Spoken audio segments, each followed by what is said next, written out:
O alcalde de Boiro, José Ramón Romero, contestou hoxe a aqueles grupos da oposición que criticaron a suspensión do pleno ordinario deste mes de abril. Segundo o rexedor, a decisión respondeu á propia solicitude de varios partidos que pedían precisamente a celebración das sesións plenarias con carácter presencial e non telemática. Romero sae así ao paso das queixas de algúns grupos da oposición que vían detrás da decisión do equipo de goberno intereses partidistas. Era unha das peticións que tiñan a gran maioría das forzas políticas que querían entrar na normalidade e facer os plenos presenciales. De feito, algúns problemas técnicos no último e estaban dicindo que querían facer presencial.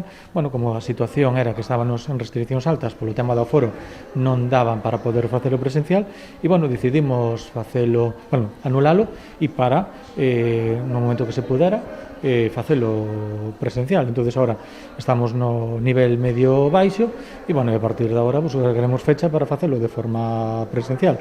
A verdad que, bueno, podo entender as queixas, pero, bueno, a verdad que non se entendo moi ben. Por un lado queren presencial e non queren telemático. Ahora, bueno, pois nada.